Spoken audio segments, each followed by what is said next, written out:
If you have a Mac or a Linux machine, you can find a terminal already installed. If you are using Windows instead, you have to use Putty, a free program you can download from the internet. And in both cases, you will find some more instructions on the website. So I already have the terminal, it's already fired up, and let's see how we can connect to a remote server. Either using Putty from Windows or using the terminal, we need three information. We need the remote server address, the internet address, usually an IP number, and then we need our login credentials to access the server that are usually a username and a password. So in our case, we know the address of our machine. Each of us has a different machine. And we all have the same username because we have different machines, and in all of them there is a default user called Ubuntu. So if we use a terminal, the syntax to connect to a remote server is SSH. This command stands for secure shell. Then the username, Ubuntu, and then we can type the remote server. The first time we connect to the remote server, we get a warning. The authenticity of the host can't be established. Since this protocol is a secure protocol, it relies on the reciprocal knowledge of the server and client. The first time, of course, this is a warning that has no important consequence, so we can safely type yes and then enter. Now note that we are prompt to insert the password. Unlike most Windows machines that when we type a password they show some feedback like dots or stars, UNIX servers are more secure because they assume that also knowing the length of a password is already some information that we don't want to be seen by anyone behind our shoulders. So we have to enter the password. And when we are done, we have to press enter. Now we are in the remote server. We can see that the prompt changed. So this string is good to remember, that is the command prompt. It's the string that the Linux systems present us to tell they are ready to receive commands. We will return to this concept later, but so it's showing us our username. It's Ubuntu in this machine. It was my surname in my machine. At the name on the server column, and in this case this tilde. We will see later what this tilde is. So let's try the first command. The first thing we type after the prompt is the command. Then we can add some more specifications, some more details that we call parameters or arguments, but the first thing has to be something that is understood as a command. So pwd, for example, means print working directory and is returning us the absolute path of our current position. We are always placed somewhere in the file system. We are always inside some directory when working in a Linux or Unix machine. So it's very important to be aware of where we are, because otherwise we would not be able to tell our programs where the files we want to use are placed. Now let's see another command. It's as simple as ls for list. If we type ls and then enter, we have the output of this second program, that is ls. So it's a list of files, in this case they are mainly directories, placed inside our home. Our home is the special place in a server because we can write, we have a lot of privileges in our home, but the home directory is a good place to store small things, small files, our scripts, our settings. ls is a versatile program, and while pwd will always be pwd, ls can be customized with arguments. One type of argument is called switch, because like switches can be turned on or off. It's just a binary thing. For example, ls space. It's important to remember that when we write a command, the space will split all the arguments. So it's important to add space, and no matter how many you add, the meaning is the same. We are just separating pieces of information. So -L is the switch that stands for long, means print the output of ls in a more detailed way. For example, in this case, we have a line for every item inside the directory. We will see later some more details, but for example, this is the creation date, this is the size, and this D stands for a directory. This is a directory, this is a directory, and also this is the directory. This is a link to another directory. L stands for link. Now, ls can be used not only with switches, but we can also specify some other directory. So we don't need to change our position to see what's inside, for example, the examples directory. We can just type ls -L space ex, and it's very important to remember that every time that we type a file name or a directory name, we have a tool that is not only helpful, is, let's say, mandatory. It's the tab completion. So now I press the tab key,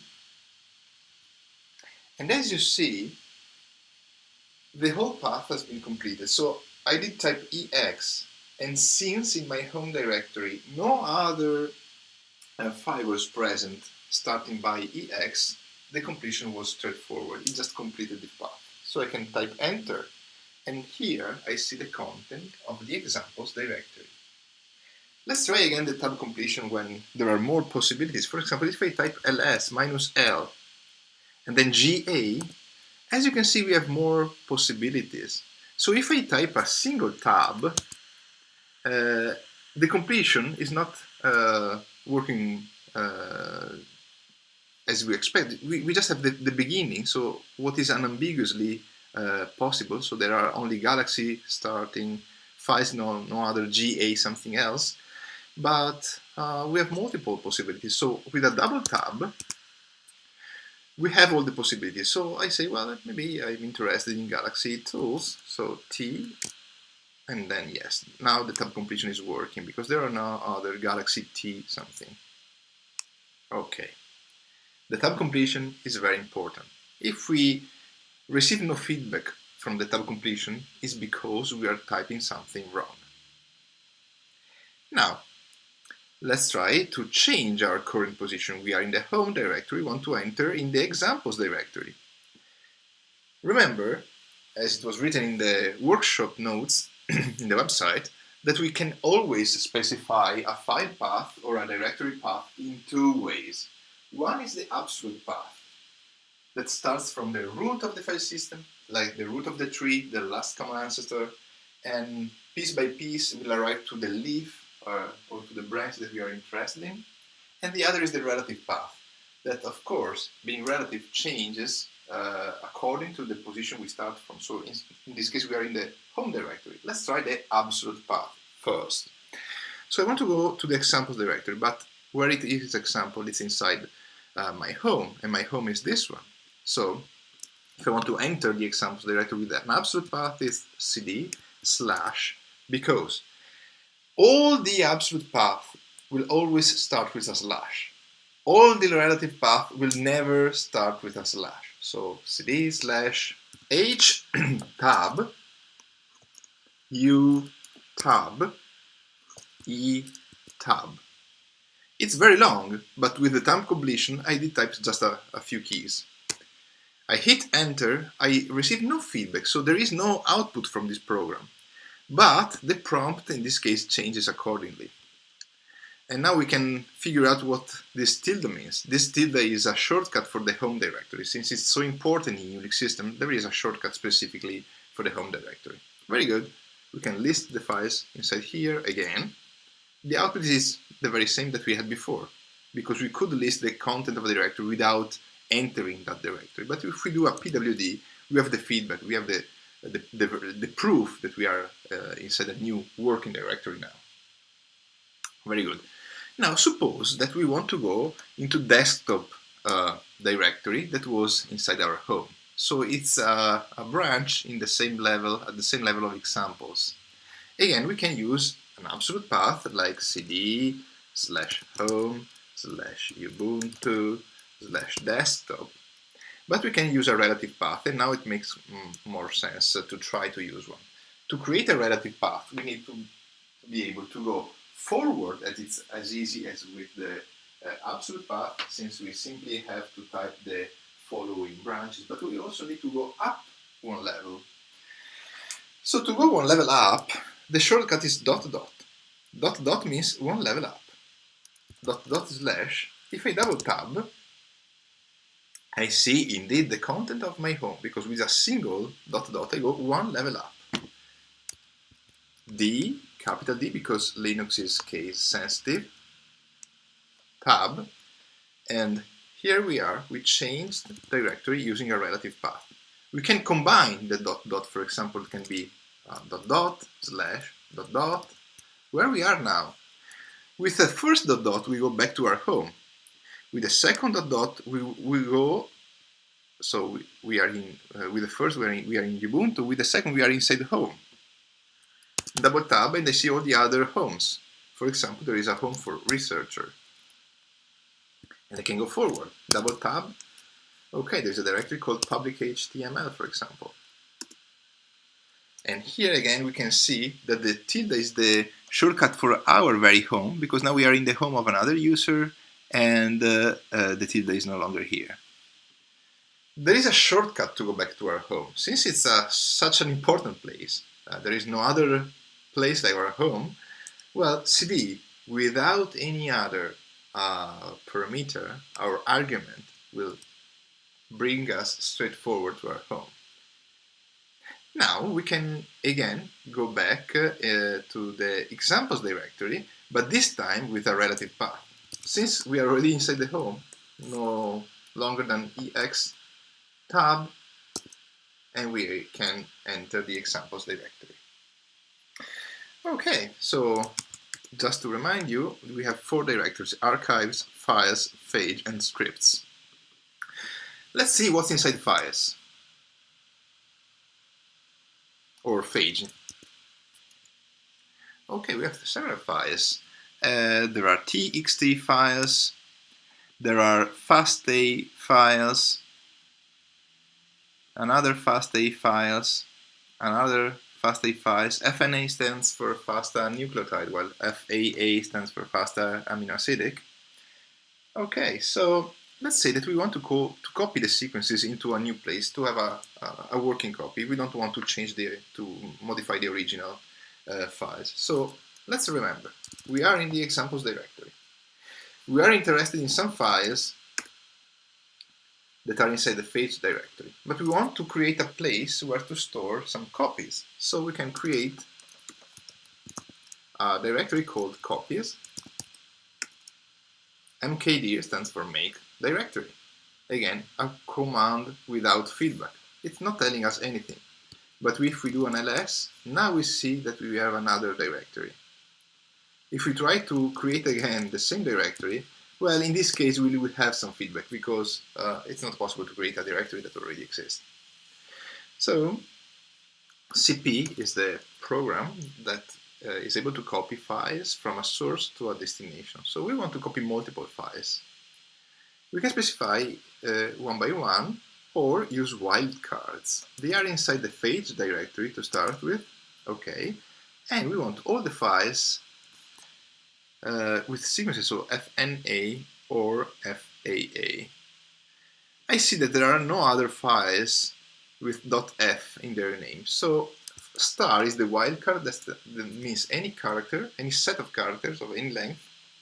Then I add a dot, so if a file does not contain the dot, it's not for us. I add also an f.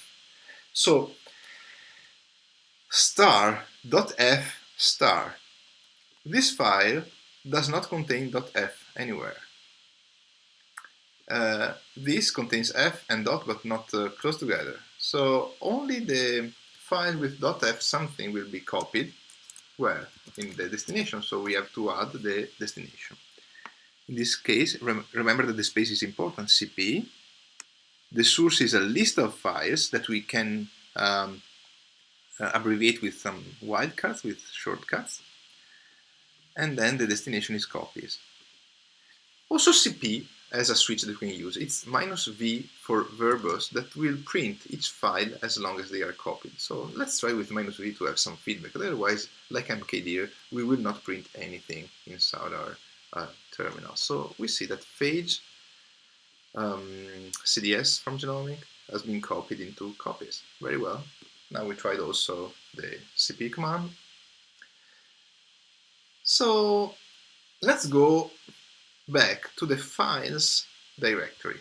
I changed a little bit if compared with the workshop material that you have, so that we see something slightly different but not very different. So to go into the files directory, I have to go one level up because I'm in example, sorry.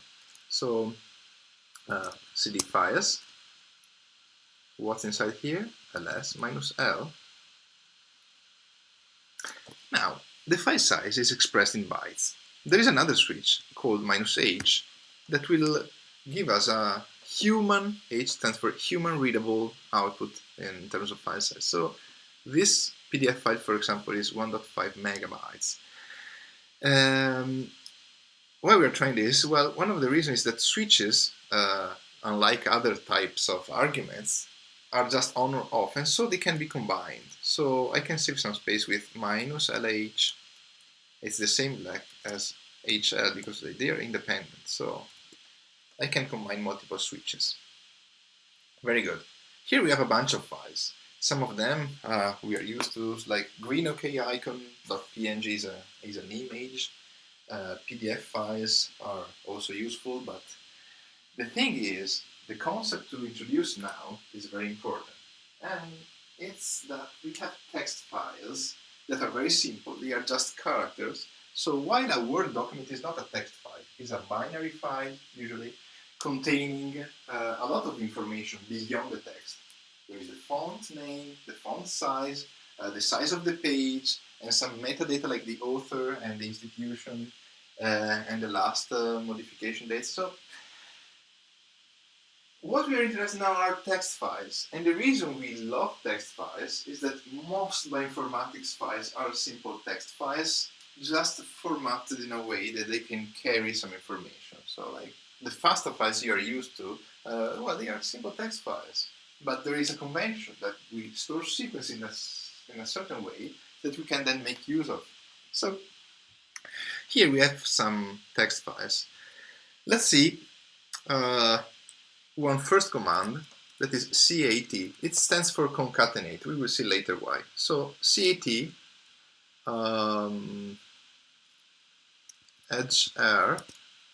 edgr.url. Again, use the tab. It's a simple text file with a single line. Now let's try to see also wine CSV. Again, a text file, in this case, is a little bit more complicated. And this is what I mean when I use the word formatted in a certain way. This is a text file. It's only a bunch of lines, but technically speaking, it's also representing a table, because if we use a separator like the comma, this is a comma separated values file, then we can pretend that this is the second column, the value of a cell that is in line 6 and the second column, while this, the content of alcohol of this wine, is the third column. Very good. So now let's try to see why cat is called concatenate, because we can tell multiple files basically. So I can use edgr, but also wine.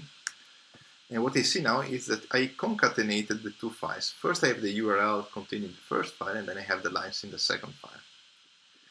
Well, printing the whole content of a file is sometimes not what we want to do. These example files are very small, and so they can be printed without big problems. sometimes a file is a little bit longer than the lines we have in our terminal. For example, if I do CAT with my terminal and I use the cars CSV, well, it's longer than the terminal, but it's still not a problem. It's working. It's working, but just I don't see everything. When we have NGS output files like alignments or the FASTQ files produced by a sequencing machine, well, they can be millions of lines, and so only the time to print all the lines to the terminal is not only useless, but can be really blocking the use of the terminal for a long while. The good thing is that we have tools to have a sneak peek of a long file. The first is head. Head will print by default the first 10 lines of a text files.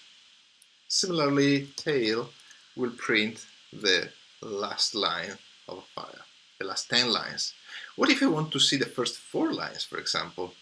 Both tail and head have a shortcut, have a parameter that specifies the number of lines. It's -n. It's not a switch. Switches are on or off, so I just specify the switch now, name, and I don't need to add anything other information. With parameters, I have to add a value, like 4. -n means nothing alone. I have to specify a value after. In this case, I print the 4 last lines. So, the last 4 lines with -n4, if I wanted the last line, -n1, and similarly, head will work the same way. The first 3 lines of wine, for example, this.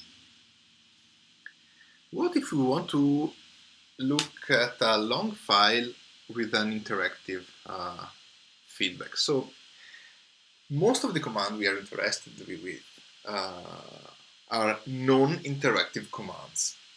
What we saw so far are all examples of non-interactive commands. This means that when we finish typing the command and we press enter, we can go away, the program will run, will produce its output, and then we can sit back at the terminal, we receive the prompt again, because the program has finished, and we can inspect what they did. Interactive programs are different because they expect the user to be there to interact with them. This is very important because, for example, if you want to do a pipeline, you don't want to use interactive programs because a pipeline is an automated set of tasks and they are expected to be executed independently from the user just because they are in a specific order in a script, for example. Now, let's see the most useful, in my opinion, interactive program is a text file visualization program. It's called less. If I type less, for example, you can look at the introduction file. So I and tab. Note that we are now reading a text file, in this case being the introduction of a very famous book. And we don't see the prompt, so we are not returned to the prompt. We are still inside the program that is running for us. Why? Because, for example, we want to scroll. We can use the arrow keys to scroll down, and maybe we want to see the author of this book, so we want to go at the end. Well, there are keyboard shortcuts. So with lowercase g, I go straight back to the beginning of the file. With capital G, so Shift G, I go to the end of the file.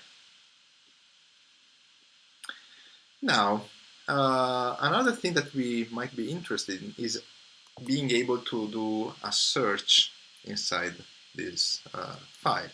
So usually, as you can see, we have this column at the end. They just remind us that we are inside less. So I can use the arrow keys to scroll. If I want to look for a string, I have to press the slash character, so the column will become a slash. We can type a text, like Darwin, type enter, and if there are some matches, we will find them.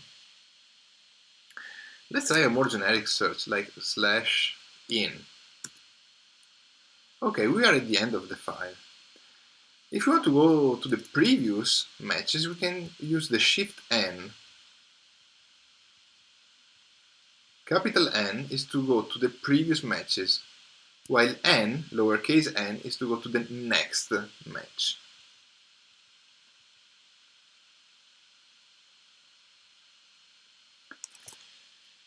For every interactive program, it's very important to know how to exit, how to go back to the terminal. With less, the shortcut is Q to quit. If you press Q, you go back to the terminal. And less, you will see, it's very important. It's sort of a microscope for UNIX, because it's enabling us to see what's going on with text files. And as I said, text files are so important. It's worth having a look to them. Now, let's see another program. It's called WC. WC stands for word count. If I type WC introduction.txt, for example, well, the output is a set of 3 numbers followed by the file it was invoked with. Again, I can use more than one file. That's why it's useful to have also the file name when I use more than one, maybe non-ambiguous. So, what is counting WC? It's called word count, but it counts the lines, the words, and the characters inside a single file. Words are strings surrounded by either spaces or punctuation and columns. Let's say what we usually refer to words in a regular text. So with introduction, we can quite be confident that this number is making some sense. It's counting what we are expecting to count. But the truth is, usually we are not interested in the number of words. The number of lines or the number of characters can be more useful for us. We will see this a little bit later. But again, we can use some switches. For example, if we only are interested in lines, -L will print only the lines. Just note that while we can be sure that cars has 33 lines and eager URL only has 1 line, this is something that we can take for granted. We had a look at it. Well, remember, this is working with text files. So if we use it with binary files like the green icon, image, or PDF files, it's not working usually as we expect. So this is something that we have to take into account. When you have a Swiss Army knife in your hands, well, you can do something that is useful, you can do something that is not. It depends on how you use it. Now, let's introduce another program, again, very useful to interact with text files. It's sort of a search program. It's just more sophisticated. So, the program is Grep. It requires at least a couple of arguments. So, what we want to search, like Darwin, and where, introduction. What's the output of Grep? The output of Grep is printing all the lines matching the pattern that we are looking for. Now, we have this visual feedback of having a red text where the match is, but colors are not information.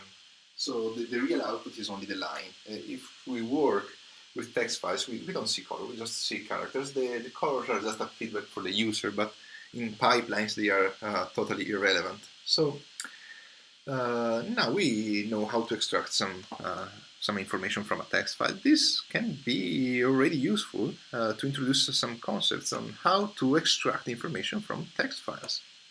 Now let's go to the phage directory. As you remember, the phage directory is inside the examples directory, so it's one level up and then phage. We have a set of bioinformatics data for a phage, of course. So now we know how to have a look inside a file. we can use the less program that is not flooded by long text, because it's preventing the scroll unless we really want to scroll something. So we can have a look, for example, at vir protein. Okay, this is a FASTA file. We recognize that the sequence name is starting with greater than, and now we have the sequence itself. It's worth remembering that in text files, here we don't see a character, but there is a character called new line. When we type enter, we type something that has to be recorded somewhere. It's a character, but instead of seeing something, we see the effect, we see the new line. So let's try to count the lines of this file. It has 290 lines and almost 20,000 characters. What does this mean? Well, not so much actually. What if we want to know how many sequences are stored in this file and how many amino acids? Well, this requires some manipulation. So we can introduce a couple of concepts now. The first is the redirection. So far we print some output, but we see it in a terminal, and well, it's going to disappear soon. So let's try saving the output of this very same command inside a file. We have to use an operator of the shell called redirection. Greater than like protein.stats.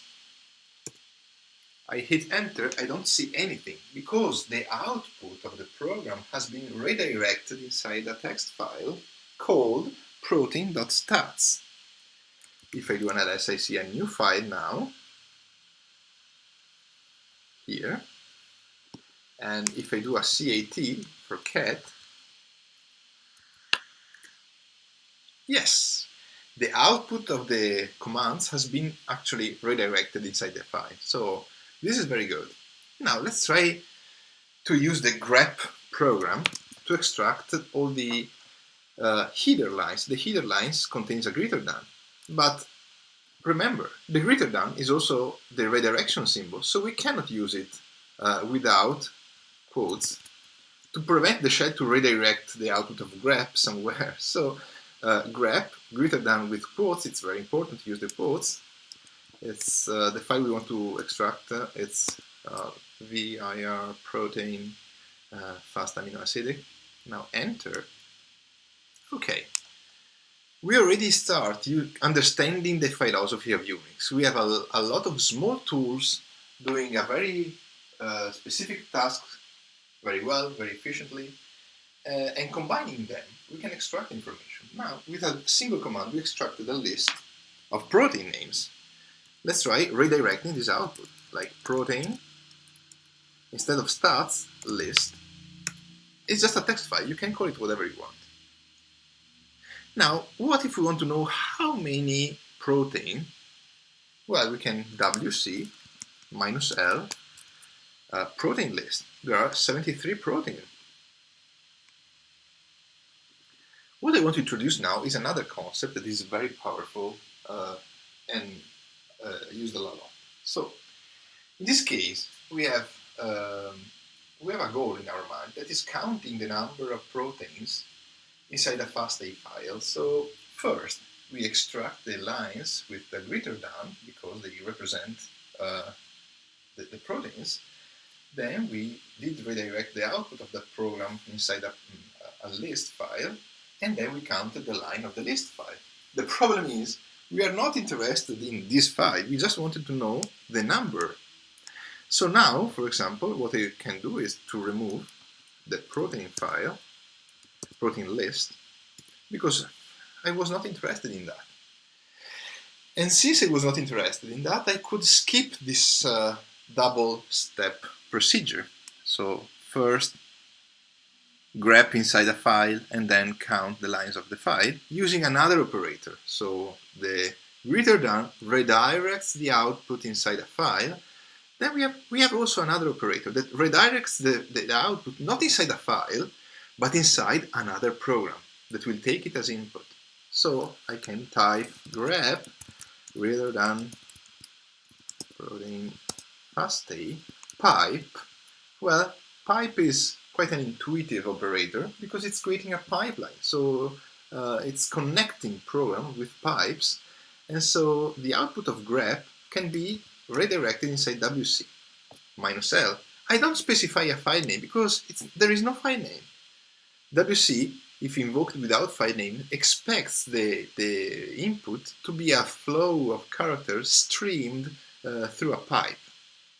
And here we are. The difference is that here we have a number, and here we also add a file name because, well, now there is no file name, there is only a stream of characters. What if we want to know how many amino acids are present in protein fastay? Well, let's try working a little bit. So if we do grep, I will print the lines matching the greater than, but there are switches also for grep, like -v means print the lines that do not contain the pattern. If I try it, I see that indeed now I have all the amino acids, but no header lines, so I don't have the sequence name. Now I can also stream this output to WC. So what is the output? The output is I have 15,000 characters. But are they amino acids? More or less. We have both amino acids and new line characters. So each line has an extra character we are not interested in. So basically, how many amino acids? Well, 50,083 minus 217. Again, this is a simple example, but just to stress the fact that combining programs, simple programs performing simple tasks, we can extract information from datasets, and this is very useful. Now, it's time to try yourself. You can go to the website, and there is the tutorial with step-by-step commands and also some explanations. So you should be able to do the very same thing.